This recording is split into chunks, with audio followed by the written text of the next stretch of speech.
2, 3.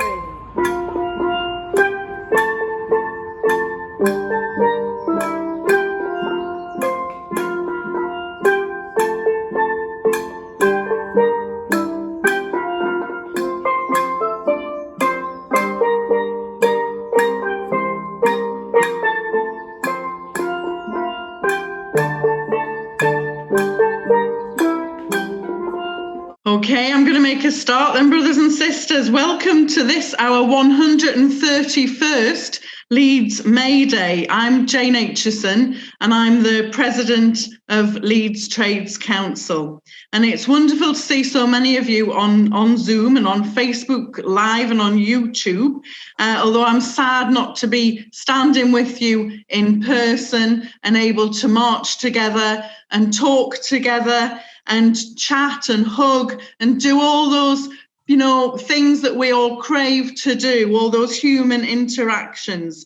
But as we commemorated nearly 8,000 British workers who have lost their lives in this COVID crisis on Workers' Memorial Day this week, then health and safety has to still continue to be at the forefront of our minds. We're also missing, of course, today the banners and the Crofton Silver Band and all of those other parts of May Day. So we were very grateful that Victoria's Steel Band recorded in their garden some songs for us to start with at the beginning today. The last year's been incredibly difficult, but we have certainly not stood still. Leeds Trades Council has organised workers using Zoom throughout the various lockdowns. And if there is one thing that COVID has taught us, it is that we need our trade unions more than ever. When we saw the fantastic work that Sheffield Needs a Payrise have been doing with the Sheffield Trades Council and the Bakers Union, we knew that we wanted to do that here in Leeds. But because of COVID, we thought that our focus needed to be broader. Of course, people still need a pay rise, but they also desperately need job security, particularly in the era of fire and rehire.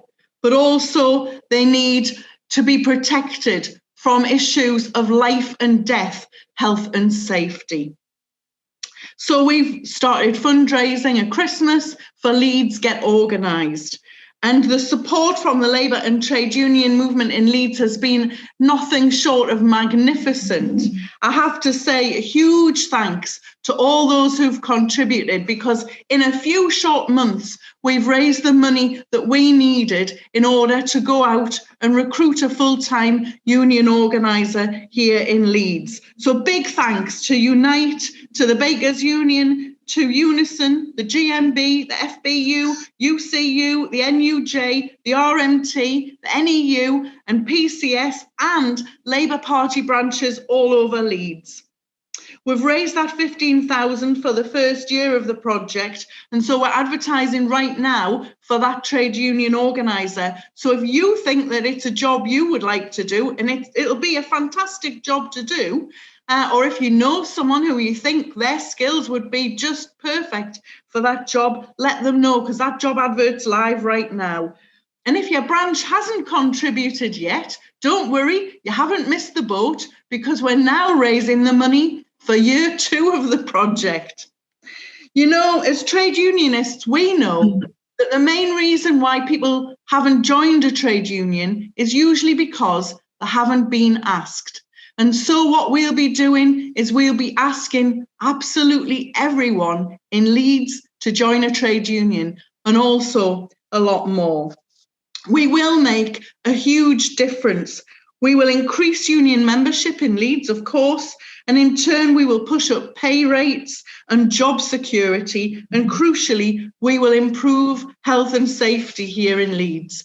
Because Leeds has only got 10%, and not Leeds, sorry, Yorkshire has only got 10% of the population of the UK, but we have had 36% of COVID workplace outbreaks. So there is an awful lot to be done. In the 1860s, when Leeds Trades Council was founded, Around 3% of Leeds workers were in a trade union. By the 1880s, Tom Maguire had become the secretary of Leeds Trades Council, and he began organising really hard with the likes of Tom Mann and Will Thorne. And they led and helped to win the builders' strike of 1889 and the incredible Leeds gas strike of 1890. And their new trade unionism had a massive impact on the working lives of Leeds people. So by 1900, when only 3.5% of the population of Britain were in a trade union, in Leeds, it was a whopping 50%. So that's the difference that a really good trade union organiser can make. So no pressure on whoever we're going to take on in the next few months. But of course, it won't be down to them alone, because the whole point of trade unions is that we are all about strength in numbers and about that collective strength. So please get involved with Leeds Trades Council now. You can help to make that difference. And as I always say, together we can win, sisters and brothers. So that's my introduction today. We've got some fantastic speakers for you, and I'm going to kick off with, there's none better than our friend and our sister and the General Secretary, no less now, of the Bakers Union, my very, very dear friend, Sarah Woolley. Thanks ever so much, Jane, and thank you for the opportunity to join you here today. I know it's not the same. We're not in Leeds in the centre on those historical steps. There's been a few speeches there over the years that I've enjoyed being able to give and in support of the work of the Leeds TUC, but I'm sure there'll be many opportunities to do that again in the future. And isn't it exciting on the day that we're celebrating workers around the world that Leeds TUC is launching Leeds Get Organised, which is going to give thousands of workers in Leeds the opportunity to unionise their workplace, organise their workplace and demand the change that they deserve, that we all deserve. Because as we know all too well, claps on a Thursday night do not pay the bills. You know, the last 12 months has been hard. Key workers like our members in the food industry have put themselves on the front line to keep the nation moving, or in our case, fed. Getting up day after day, working with sometimes hundreds of people or serving hundreds of people food is not easy under normal circumstances, never mind when we're in the middle of a global pandemic and the worry about safety is magnified. Disappointingly, our members have generally been the forgotten key workers through this. Oh, my modern technology has just jumped me too far down. Disappointingly, our members have been the forgotten key workers through this, the ones in the background. And this may be because we feel that they are seen collectively by the general public as an unskilled workforce. People tend not to realise the importance of food safety and the catastrophic implications if something goes wrong. The fact that our members have to ensure the right ingredients and the amounts of them are correct, that they have to experience the physical toll of moving hot tins at the end of an oven for shifts of up to 12 hours, that they have to know what ingredients are allergens and the impact of those when a customer asks. They have to manage queues and de-escalate issues that occur, and have to deal with abuse and violence from customers because the sausage roll isn't hot enough or there's a gherkin in the burger they ordered without it. The list goes on. And it certainly isn't something that everybody can do. And I'm proud to have worked in the food industry, to work my way up through Greg's, and now in my role as General Secretary to represent our members on platforms such as this. And everybody in the food industry should be proud to work within it. As I mentioned, our members have worked hard through the pandemic, producing food throughout, ramping up volumes up through the panic buying stages and the reopening of the economy at short notice. Yet in many cases, whilst they've fed the nation, they've struggled to be able to feed themselves and their families. And we've recently done a survey as the Bakers Food and Allied Workers Union, and I'll put a link to it in the chat when I've done, which has produced some frankly shocking results. Many food workers are struggling to afford basic foodstuffs they are producing and selling to others. 40% of our respondents told us that they had not eaten enough through the pandemic due to a lack of money. And 1 in 5 said they had lived in a household that had actually run out of food due to a lack of cash. 35% of respondents said they have eaten less to ensure others in their household had enough to eat, and 1 in 5 relied on food from a friend or relative to provide meals. And even more told us they had some real concerns about running out of food, which suggests that food insecurity is a significant issue for workers in the food industry. So alongside supporting initiatives like Leeds Get Organised, which I will repeat and I will keep repeating, is a massive opportunity for trade unions in the city and their members and potential members, not to mention all those workers out there who are being exploited and don't yet know where to turn. We are fully supporting the work of Ian Byrne, the MP, who is calling for a right to food being enshrined into UK law. A statutory right to food would mandate the government to address the key drivers of food poverty to ensure people are able to fully access their right to food. And the scope of this could be revolutionary in tackling hunger and poverty. Long-term benefits could include improved educational attainment, physical and mental well-being, which in turn reduces costs associated with poor health and an increase in crime, as well as meaning businesses have a happier, healthier workforce, which is where our campaign comes in to support. We want to raise the standards of employment in the food industry, remove 0 hours contracts, have a minimum of £15 per hour basic minimum wage, and demand investment into an industry which is huge in the UK, which keeps the nation fed, but has been left behind for far too long when it comes to government investments and opportunities for initiative. We have a real opportunity as restrictions ease and we begin to live life in a new normal. Locally in Leeds, with Leeds Get Organised, and nationally as a union with the Right to Food campaign, to make real difference to working people's lives. And I am, for one, I'm extremely proud to be involved. So if you're watching this and work in Leeds, get in touch with Leeds TUC and get Leeds Organised. What a fantastic opportunity you've got.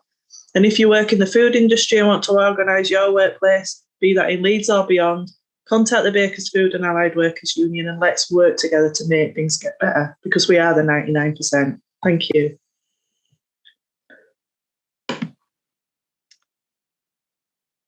Fantastic, Sarah. And, now we're going to hear about the reality of that, because we've got Maya from Sheffield Needs a Payrise, and she's a fast food worker who's been organised through that campaign. So, Maya, we can't wait to hear from you. Please tell us your story. Hi, everyone. My name is Mia, and I am a fast food worker in Sheffield and a member of Sheffield Needs a Payrise. So I started my job, and it was my first ever proper job during the pandemic last year, and I had no idea what to expect. I'd never heard of workers' rights before, and I didn't have a clue what a union was. But quickly, I started to see problems and feel isolated and powerless. I started coming into work and being made to feel uncomfortable by managers, and I didn't understand what was happening until one day I found out that there was quite a sexist rumour being spread around me, and a male manager who was a lot older than me. I was just trying to be friendly, and I was reaching out for help and support at this brand new job, just to be told that I was a flirt and made to feel ashamed. I was shocked and embarrassed and was made to feel like I was in the wrong and that the rumour was my fault. And I know I'm not the only person who has been made to feel like this. It's a part of a wider culture. And young women like me constantly put in a position where we're made to feel on edge. But one day I was so upset and I felt so helpless. But that was the moment that my co-worker and friend said to me, "Don't you know there's something we can do about this? Like, have you ever heard of a union?" And I've never looked back since. We're building a union in our store and going on to other stores to inspire other workers. Building a union from scratch during a global pandemic is not easy, but we've already started achieving great things. We've set each other tasks every week and hold each other accountable. That's democracy. The first issue we decided to tackle in our store was directly related to the sexist culture I mentioned before. The locks on the women's staff changing rooms did not work, so young women would be getting changed and older male managers would walk in on them every day, and this had been going on for years. This is a safety issue and a harassment issue, and ultimately a respect issue. The fact that this billionaire corporation didn't even respect us enough to provide us a private space to get changed. So we came together and applied pressure to the company, and within a few days, the locks were fixed. This might sound small, but we are building skills, looking out for each other and building each other up so that we can make ourselves powerful and take on bigger issues and win. And that is why projects like Sheffield Needs a Payrise are so important. The reality is most workers like me have never heard of a union, and that means employers can just take advantage of us. So Sheffield Trades Council launched this project, and we are proactively going out and finding the future leaders of our movement. Now, me and my co-workers are supporting each other to do things that we never thought we could. We are recruiting more workers to our union every single day, and the community is coming together around us to support us. We are united in our movement of low-wage workers, care workers, fast food workers, shop workers, cleaners. We are all getting treated the same. And when we unite together in a union, there's no stopping us. There is nothing we cannot achieve. And I'm so excited that Leeds Organised is launching today so we can spread our movement to your city too. We've got your backs and you've got ours, and together we will win everything we deserve. Oh, fantastic, Mia. That was fantastic. You are brilliant. We need more of you in our movement. Absolutely. And we're going to get more, aren't we, through Leeds Get Organised. So great stuff. Thank you so much. So our next speaker today is none other than the Assistant General Secretary of Unite the Union, Howard Beckett. So Howard, it's a great privilege to have you here speaking to Leeds May Day. Thank you. Jane, thank you, and thank you for inviting me. And how do I follow Maya? Maya, that was inspirational stuff, and it is your generation and stories such as that that give hope to everybody that there is a better tomorrow than there is yesterday. So thank you for your contribution. Thank you for everything you're doing to recruit members, and thank you for your strength. It's incredible, and I felt inspired listening to you. Jane, what a year we are all facing. We know that we have seen over 150,000 deaths in our societies. We know we have a government that has failed to follow anything approaching zero COVID. We know the thousands of workers that we've lost, over 1,000 workers alone lost in the NHS. We know that there have been over 134,000 complaints to the HSE in reference to unsafe workplaces and not one single prosecution. In Unite, twice we have had to take legal action in order to defend the right to picket. Workers who are told that it is safe to be inside a workplace, but not safe to have a socially distanced picket outside that workplace. And twice, once with the Westminster government and once with the Holyrood government, we have had to take action to change the regulations in order to protect the right to picket through this crisis. And that is in stark contrast to the 77,000 individual prosecutions that there have been for breaking COVID regulations, a society where the message is very clear that workers are to be blamed for this crisis and the establishment are to get away with it. And now we hear the stories such as the one that Sarah told, of workers forced into work through this crisis, told that their work is essential. In reality, for Sarah's union, workers who are told that they are feeding the nation when they are not getting enough money to feed their own families. And what the workers now face, they face the reality of deregulation through free ports. They face fire and rehire. They face the prospect of redundancies. They face in-work poverty. And as Sarah referenced, they face food poverty. And this is an attack now on our civil liberties. On this May Day, we should all recognise that workers' civil liberties are now being attacked. They attacked our right to picket through the COVID laws. They have passed the CHIS legislation that has looked to legalise crime, murder, torture and rape, legalised before those crimes are permitted or take place. And they have legalised the infiltration of our movements, infiltration of Black Lives Matters, infiltration of Extinction Rebellion and infiltration of the trade union movement.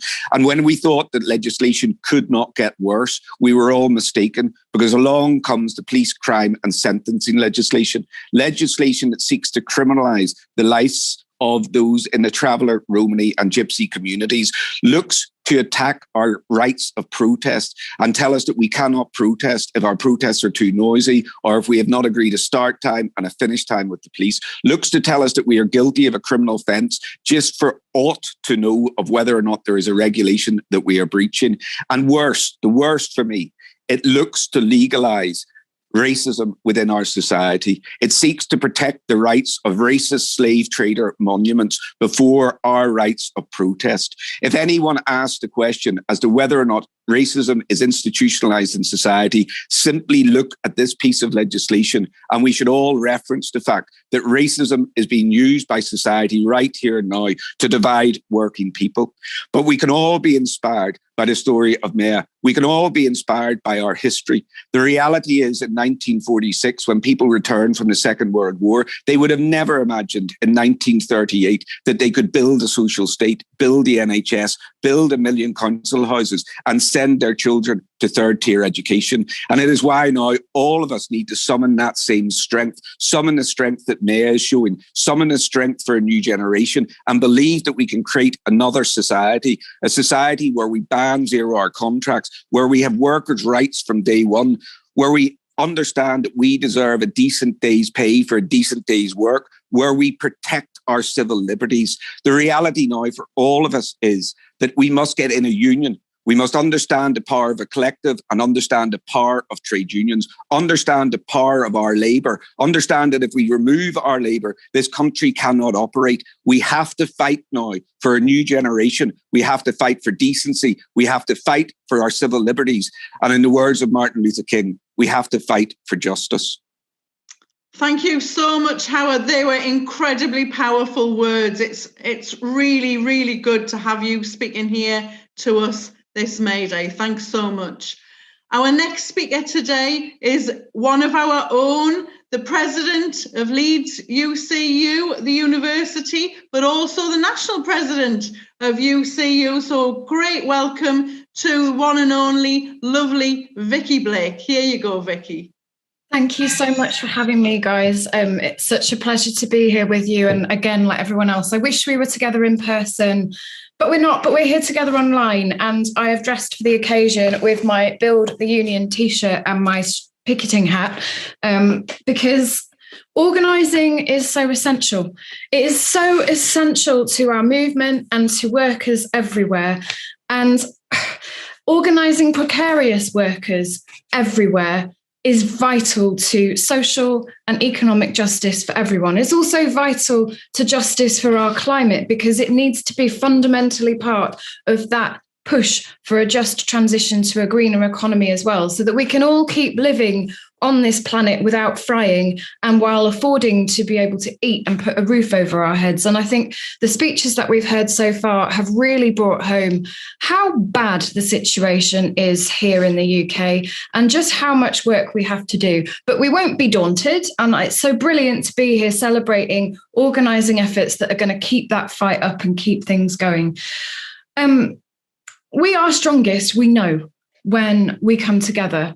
And trade unions have proven time and time again that this is the case. But we can't afford to forget it. Despite what some would have you believe, and despite what some do their best to portray us as in the press, when they are, for example, vilifying teachers for asking for basic safety measures that would prevent us from intensifying a global pandemic and killing more people than necessary, and who've already, in the wake of numbers that are unacceptable who have died, you have teachers being vilified for protecting safety. You have workers who are speaking out being vilified. This is a time for us to remember the importance and the strength of unions, that we are not a threat to society. We are not a threat to any kind of order other than the kind of control and fear that those who are in elite positions who rely on our work, on our labour, would have us believe to maintain their positions of power. Whether everybody realises it or not, every single job is underwritten by the threat of precarity.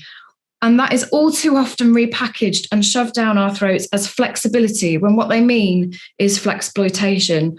As Jane said, I'm president at the moment of the University and College Union.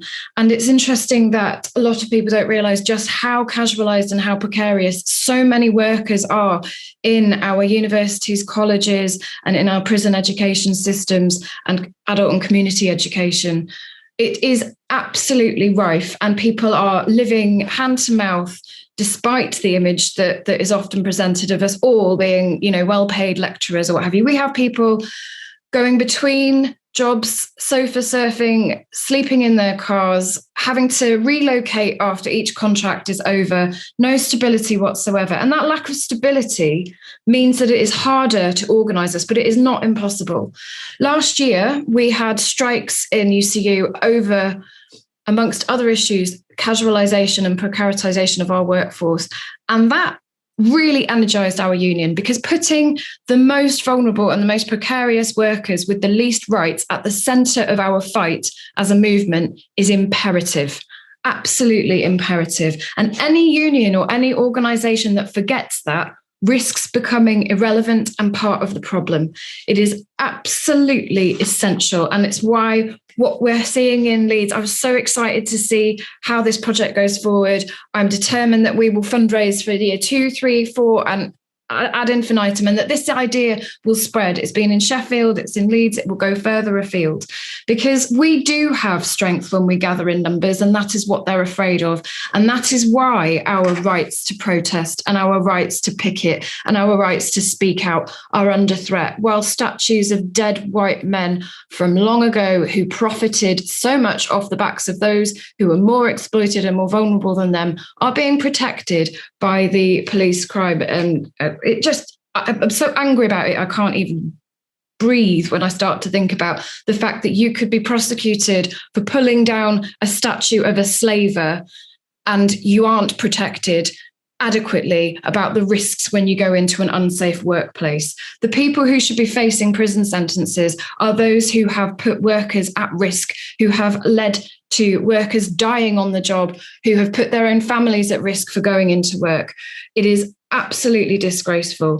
And we have to just keep going. I think that we can be made to feel deflated and tired. We can be made to feel like, you know, in the face of these figures, which are horrifying, the litany of failures from this government, that even the most dedicated of us can feel rocked by this. We see that even those who are most affected don't always believe what is going on, or they feel unable to believe it. The only way through this is to see where they're attacking us. They're attacking us in our right to speak out. So we know that that's dangerous, and we know that gets to them. And we know actually that what is dangerous to the elite is absolutely essential to those of us who are ordinary workers who need and care about everybody else. So I'm quite angry and not as coherent as I would like to be today. But I just think if we take away from today one message, it is that we need to find togetherness. We need to find ways to understand when we disagree internally in this movement, and to find ways to build that into making this movement stronger. It is the most important thing we can do, to find ways to stand alongside and support each other. And just want to say solidarity with everybody here today, everybody watching. And if you're not in a union, please join one. Please get organised and reach out, and we'll all be there to help you. Thanks so much, Vicky. You know, hey, if you're not angry, you're not paying attention, are you? So absolutely justified anger there. And what you've been organising with your members in UCU has been really inspiring, Vicky. And talking about inspiring protests and inspiring strikes, our next speaker today is David Douglas, who's a GMB rep, but also a British Gas striker. And I have to say, one of the limits of Zoom, you know, is we would be giving you a standing ovation right now if we were on those steps, David. So thank you so much for joining us today. Come on, David. Well, where to begin? So it all started in July, I suppose, after lockdown. Inspired us to go out and help as key workers, campaign to be key workers so we could go and help as customers. And we've ended up getting sacked for it. So thanks to British Gas for that. I think this is quite inspiring. I wasn't really prepared for today, but listening to you speaking, I've been sort of mulling it over, and I believe we've enjoyed the benefit of being a well-organised trade union, a profitable business for too long. And it's been a real highlight this year to the trade union movement towards our members at British Gas and the employees of British Gas, to how important it actually is to engage with the TU outside of British Gas and really get organised. We've had a safety blanket over us for years because the share price has been great, the pension's been great, and slowly but surely it's crept up on us. And with the change of this higher management and the CEO at British Gas, they've hoodwinked us really and pulled the rug from under us. We've had great support though. I must say, we've done 43 days and we're not finished. We've all been sacked and rehired. We've lost a quarter of the skilled workforce because they've just decided that's enough. Some have walked away without jobs. They just can't work for the place anymore. In Leeds itself, I believe we've lost a fifth of the skilled workforce in Leeds. We had an apprentice in Leeds for about 10 years and 10 years before that. So we're really struggling with numbers now. It's interesting you mentioned the Leeds gas strike in 1890. Ian Dalton gave me some reading material around that he'd done a few years ago, and I was reading it, and we actually campaigned for double time on Good Friday back in 1890. And it's interesting to know that now in 2021 we don't get double time on Good Friday anymore. They've taken that away as one of our benefits of the fire and rehire. So we've gone back 130 years there on that benefit. So yeah, we're not finished. We will be back. We're already putting plans in place. They don't want to talk to us. They won't even engage with us at the moment. They believe they can run the business without a trade union. They believe they can run it through workplace representatives, and they're singling us out. There's other things in there as well. The finance guys don't seem to get the way the modern world is. They say all the right things. They put the flags up about equality. But interestingly, in the negotiations, we were talking about a more diverse workforce and getting ladies to come and work, become engineers and do that job. And we have a senior steward called Liz Robinson, who's been working for the gas industry now for over 30 years. And whilst they were talking about the equality there, they didn't even invite Liz, as if she didn't really matter to the conversation. They talked about equality without her there, which was quite interesting. So thanks for the opportunity to speak. We will be back. You will see us again with the flags, I'm sure. And we will get our benefits back eventually, I'm sure. And thanks for all your support on the picket lines. Thanks ever so much, David. I mean, you will always have our support, absolutely. I think there's two things just to say there. Clearly what David's saying, a really skilled worker there, and what Vicky was saying, university lecturers, all incredibly precarious now. This precarious work, it's not the kind of work that you think it is. We are all really facing precarious employment now. So it's really important. This is uniting us all. But also, just harking back to that 1890 gas strike, David, how they won it. The Tories who ran Leeds at the time had shipped in from Manchester 10,000 scabs and were putting them up in Leeds Town Hall. And how they won it was when they woke up the next morning to go and scab on that dispute, there were 40,000 protesters outside to stop them. So it was solidarity across the trade union movement that won the dispute for them. And that's what we need to do. We need to build solidarity across the whole trade union movement, because there are millions of us, and together we are absolutely unstoppable. So let's keep on doing that, sisters and brothers.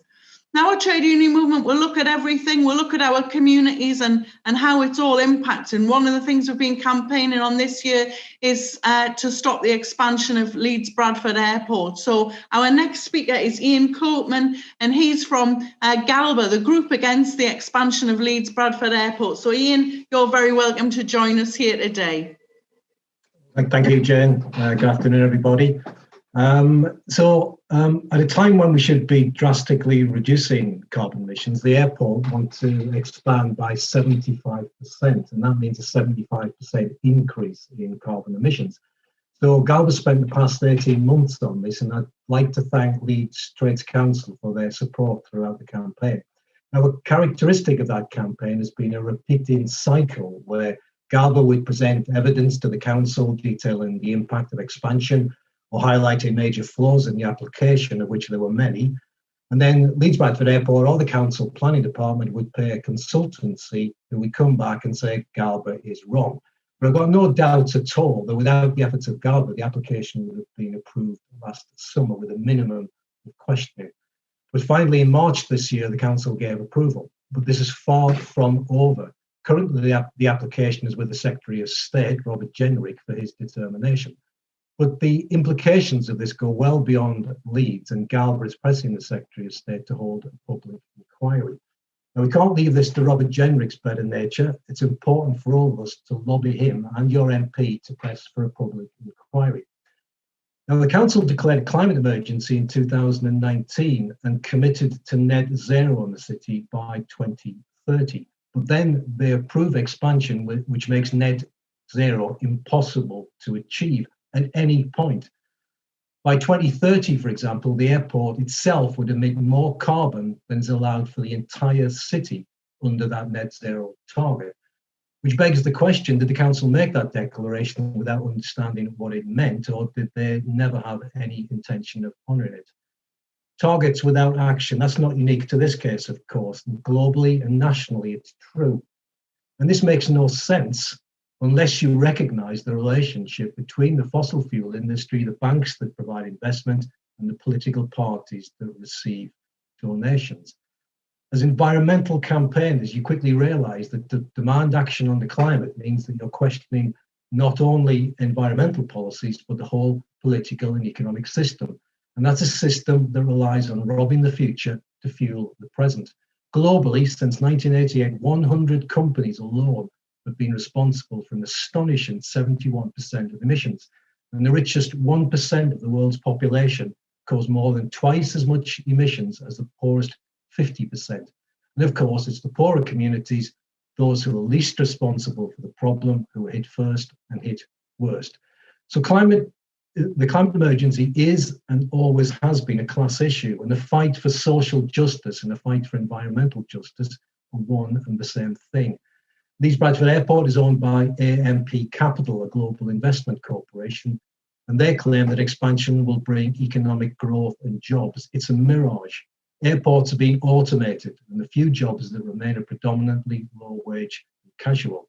We need investment, yes, but in sustainable industries which offer huge employment opportunities and won't cost the earth. Thank you. Fantastic. Thanks so much for all that you're doing with that campaign. Brilliant campaigning. Thanks a lot. Okay, our next speaker is our friend Kauser Jan, Leeds teacher, NEU rep, and member of Stand Up to Racism. I think we would have to all stand by and applaud the way that the teachers have organised through the COVID crisis. It's been absolutely fantastic. So real pleasure to have you on today, Kauser. Welcome to May Day. Thank you so much, Jane, and thank you for inviting me. I'm Kauser Jan. I'm an assistant head in a primary school in Leeds, and I've been a teacher for 25 years and also a member of Leeds Stand Up to Racism. And thank you for your wonderful compliments, Jane. You know, as we've seen throughout the pandemic, I mean, the shoddy way, the organisation, etc., of our government, and the way that it has let, you know, so many of us down in the population, you know, and they've got blood on their hands, you know, because they couldn't, you know, they're saying that, or let the bodies pile up, etc. We've seen that in real terms. But when we're also looking at the issues of race and the disparity within race and what they call the BME communities, we can see that we've had huge issues. We've had higher death rates, the lack of access to facilities for people from Black, minority, Asian backgrounds. We've had the higher percentage of people that have been, you know, furloughed or have, you know, lost their jobs through BME communities.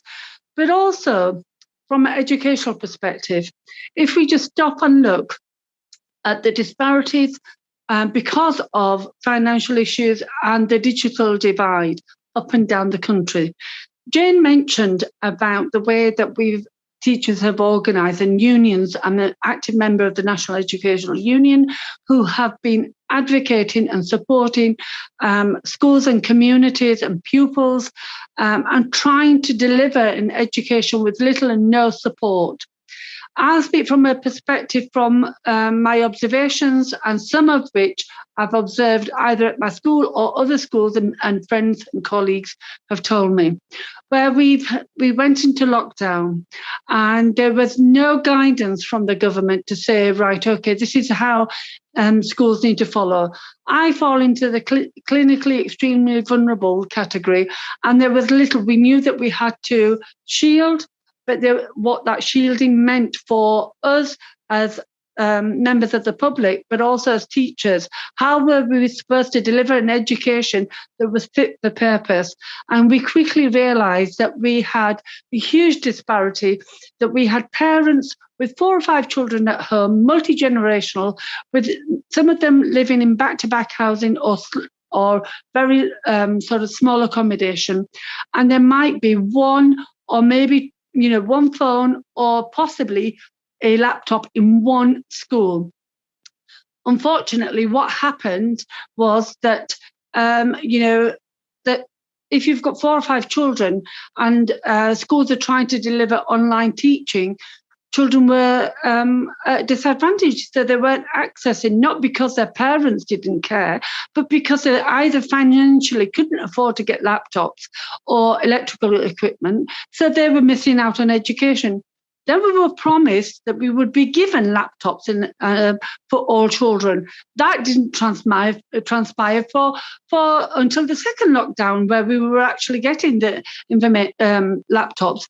And lots of schools had to try and contact community members or organisations for donations, which the government should have been providing. So we've had issues there about the disparities. Now, moving on to looking at the disparities within the communities, we've had a range of things, kind of being thrown at us, one of which is the Sewell report. We saw with, the murder of George Floyd, how that has mobilised and has unfortunately reawakened people that were thinking there is no such thing as racism anymore. We saw with Derek Chauvin that, how he had knelt on, George Floyd's neck for over 9 minutes and resulted in his murder. And then that sort of reawakened people all around the world, and where we started to look at issues that were closer to home, because this wasn't just happening in America, on our own doorstep. So when Colston's statue was felled, all of a sudden people were being criminalised, and we had issues going where people were saying, well, hold on, Black Lives Matter. And then we had the politicised, where schools weren't allowed to talk about Black Lives Matter because it was deemed to be an extremist organisation, or that there were dubious links. So we had to be careful. What Stand Up to Racism has done has been trying to amplify the voices and to make sure that people understand what the Sewell report is actually saying that there isn't such thing as institutionalised racism, and that the report was biased, that saying that the organisations they looked at, that there wasn't institutionalised racism. We know that's not true. We've got a litany of events such as Stephen Lawrence, the Macpherson report. We're still seeing the disparities within organisations, with people, sort of in different industries encountering racism. We've got a Prime Minister who's calls Black people pickaninnies, calls Muslim women bank robbers, and it's not pulled up on any of that. So if you look at what Stand Up to Racism has done, we've organised Leeds Stand Up to Racism on the 10th of May.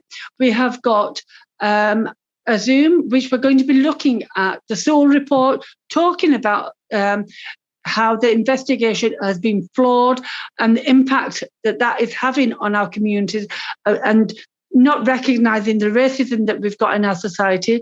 We've also discussing the asylum bill and Kill the Bill, about the right to protest. On the 22nd of May at Millennium Square, we've got Stand Up to Racism. We've got a rally at 5 p.m, a national online rally, and we welcome all of you to come and participate. Also, looking at on the 25th, the first year to mark George Floyd's murder, and take the knee, and there's going to be events held in Potter Newton Park and also hopefully Beeston Park. Absolutely abysmal. Someone's just put this about the lack of recognition that people that came on Windrush, that the way that we've had deportations, people have been criminalised because they didn't have the paperwork that the government and Theresa May and the consequent Conservative government have pushed through, and that we've seen the treatment of the generation that came from Windrush. Windrush, that for those people that don't understand that people came to actually help rebuild England in the nursing, in building, in foundries, etc. My father came at that time, and fortunately, he had the paperwork, but there've been many people that weren't given the paperwork, and unfortunately, as a result of second, third generation, people have been sent, sent back, and the treatment of the Windrush generation is appalling. We should hang our heads in shame. So my urge to everybody is, firstly, support your schools, support. Make sure that you understand what is actually going on, that our schools developing a decolonized curriculum. Please, go and, encourage your parents, your community members to go and ask questions of school.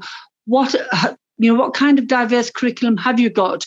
Have we got a decolonized curriculum where we are actually looking at the impact of the colonial rule, the lack of recognition of the Windrush generation, the lack of the recognition of the Black and Asian contribution to our society that we have, and and the organisation of the National Health Service that we've got.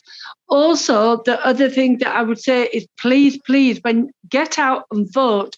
Next week is pivotal. We need to be clearly advocating and saying that we're not going to stand for the government, that their racist ideologies, their racist bias reports, that we need to object.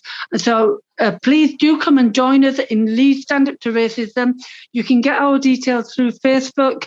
And remember, united we stand, divided we fall. Thank you for inviting me today. Brilliant. Thank you so much, Kauser. That was fantastic. Thank you. All power to you. Yeah.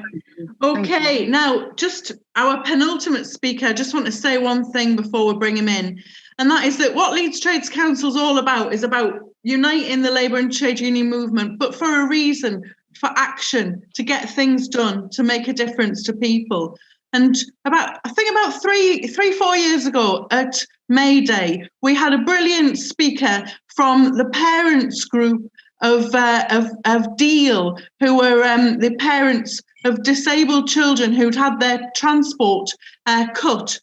And it was brilliant to hear what they were doing. Their campaign was really good, but they were not getting enough political traction. And so at the end of them speaking, I got one of the speakers to go and talk to Councillor Kevin Ritchie, because I knew that he would help them to get things done, and he certainly did. So that's the kind of thing that we can do in bringing people together. And so it's a great privilege to have our fantastic friend, Councillor Kevin Ritchie, speaking to us today. You're very welcome, Kevin.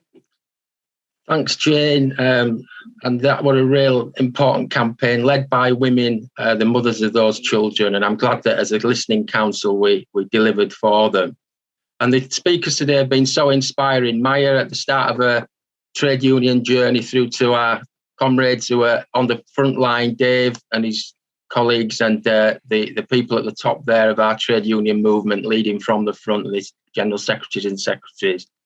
And I wanted to start by offering my solidarity to Dave and the British gas workers who were victims of the appalling fire and rehire policy, making the campaign to ban the practice so vital, which I'm pleased that Richard Burgon's certainly leading on. My dad worked for the gas board up until privatisation, and I fondly recall the family Christmas parties down at the new Woolley depot, which back then, to be honest, I thought were thanks to Santa Claus. But I now know it was a union initiative when trade unions ensured firms were embedded in their communities, supporting the whole family unit, as well as delivering on wages and conditions for the workers. And this is all long before the PR gurus started talking about corporate social responsibility. And of course, British Gas, ironically, fully signed up to that. I've had the privilege of being a Labour councillor since 2014 in the area where I live, which is Bramley in West Leeds, which for those of you who don't know has been christened the Big Apple by Leeds Rhinos legend and Bramley resident Jamie Jones Buchanan. During that time, the biggest challenge I've faced is getting people housed in council housing, and it's not getting any easier. We have to sell 500 to 600 council houses every year under Right to Buy. Despite our own council house building programme, which is one of the most ambitious in the country and aims to build another 1,500 quality, energy efficient homes over the next 5 years, that will still leave us with a net loss of well over 1,000 in that period. Right to Buy has to go, comrades. We've also lost £2 billion cumulative income in government grants since 2010, as we've borne the brunt of Tory Lib Dem and then more Tory imposed austerity. But our Labour Council has made a difference in that time. We've worked with the trade unions to avoid compulsory redundancies, developing an early leavers initiative for our staff to leave on a voluntary basis. We're a real living wage employer, now paying a minimum of £9.50 an hour, including to our apprentices, and uprating annually in line with the Living Wage Foundation obligation. We're committed to insourcing jobs. This year, we've brought another third of the housing repairs contracts in-house, and we received national coverage for the way our in-house school meal service delivered thousands of quality lunches to our children during lockdown, compared with a pathetic offering from the profit-driven private providers.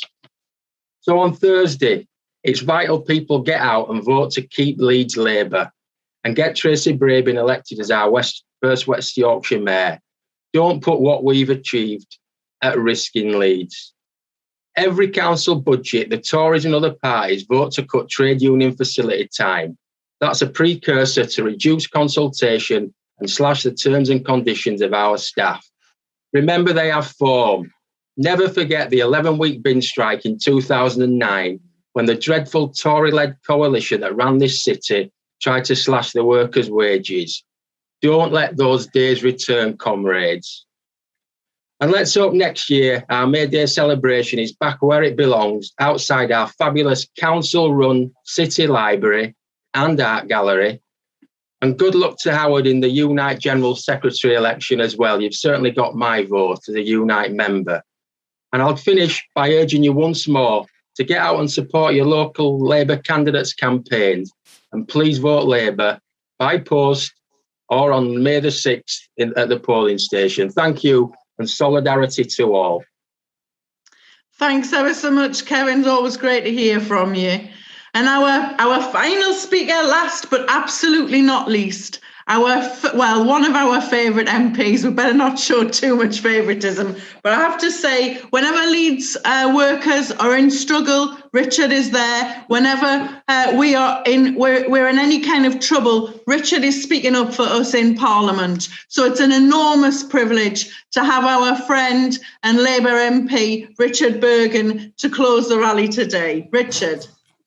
Thanks very much, Jane. It's been a real pleasure to hear all of the speakers today, and thank you for this invitation to speak at the May Day rally. I look forward to speaking at it, hopefully in person next year.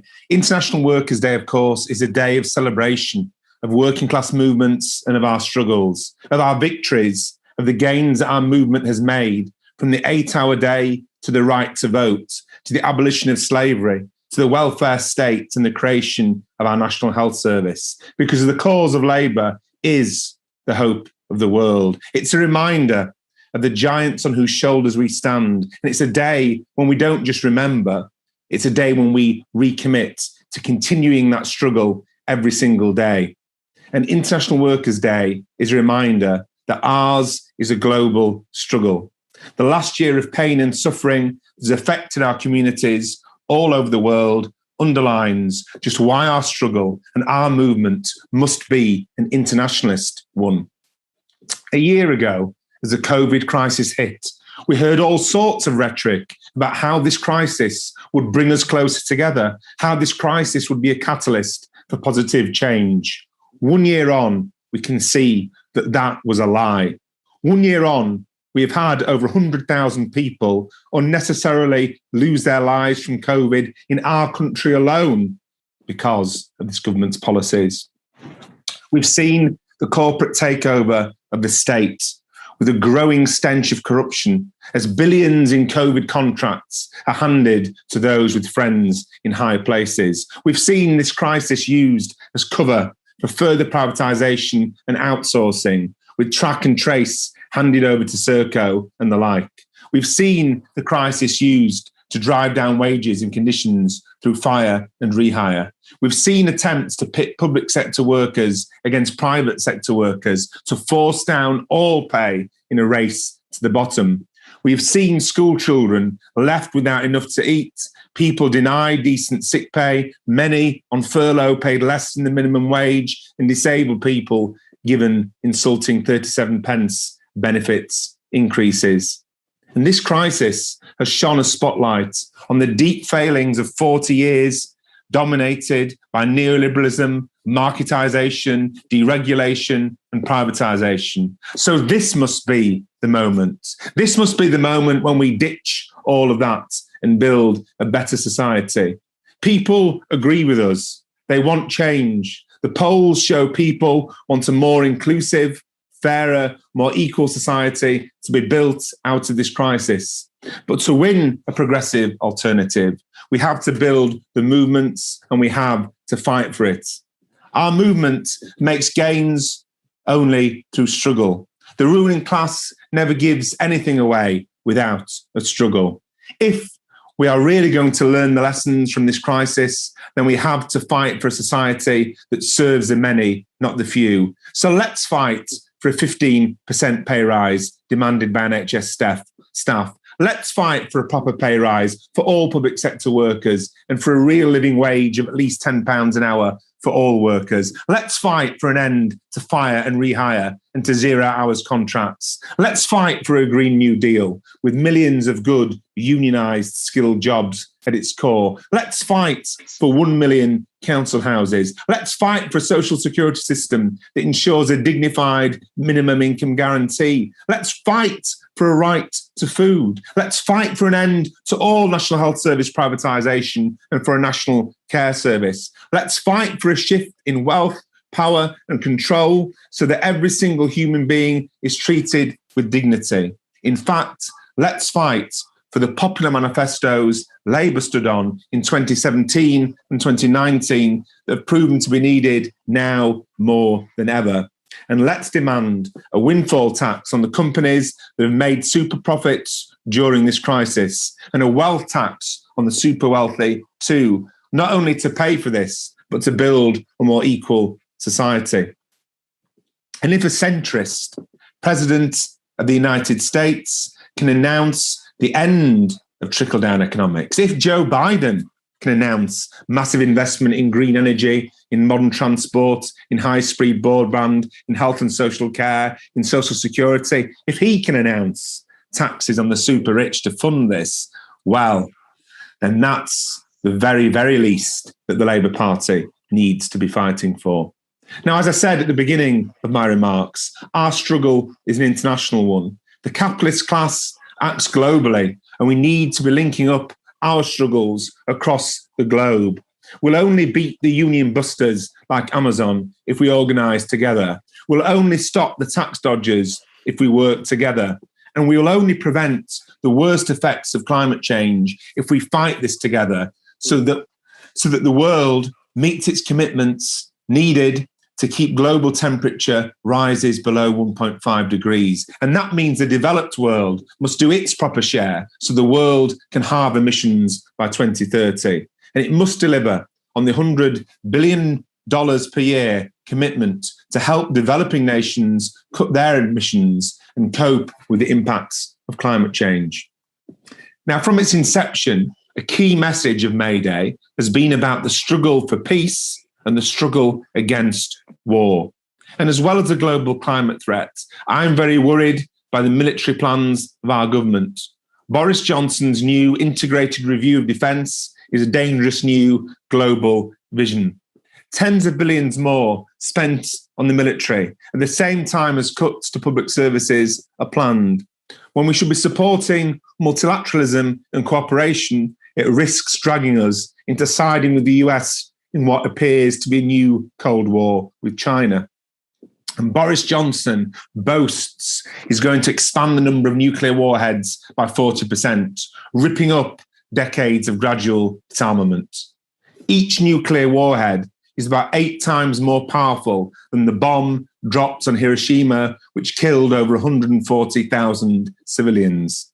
If we're to spend billions more increasing the number of nuclear weapons, then what's to stop others also doing the same in a new global arms race? And there's lots more on international justice that I would like to talk about, from the US ending its inhumane blockade of Cuba to justice for Palestine, the global Black Lives Matter movement, which has rightly shone a spotlight on institutional racism and the need to end the war on Yemen. But there is one global issue I especially want to draw attention to at the moment, and that is vaccine apartheid. 83% of all vaccines so far have gone to richer countries. As it stands, it will be years before the rest of the world is fully vaccinated. Are we going to stand back and allow what's underway in India and in Brazil to continue? We can't allow tens of millions of lives to be put at risk. Most countries don't have enough vaccines simply because the technology is being controlled by a handful of private companies. It's in private hands, even though the vaccines only exist because of massive public investment. To save lives, we must allow the poorer countries to produce their own supplies of the vaccines. And that means backing the call from over 100 countries to temporarily waive the vaccine patents and share the technology. Yet Boris Johnson's government is working hard to stop this demand in the international forums. It's a disgrace and it's costing lives. So let's resolve today, on May Day, as always, to redouble our efforts to build the biggest global movement possible for a better world. That means the biggest global movement possible for a people's vaccine as part of achieving a world that puts lives before private profits. That is what May Day is all about. That's brilliant, Richard. Thank you for that really important internationalist message as well. What an absolutely great way to finish our May Day rally today. I have to say, Richard said there, the cause of Labour is the hope for the world. And if you want to be part of that hope, then please get involved with your trade union and please get involved with Leeds Trades Council. The next year or two with this Leeds Get Organised project is going to be very exciting. And if you didn't think it was going to be before, I'm sure when you heard Mia speak that you knew that we are going to have a really, really interesting time talking to all of the precarious and unorganised and young workers in Leeds who desperately need a trade union. So please get involved, get in touch with us, and thank you so much for your participation in May Day today. Thanks, as I always say, go off and be thinking about how together we can win. Thank you, brothers and sisters.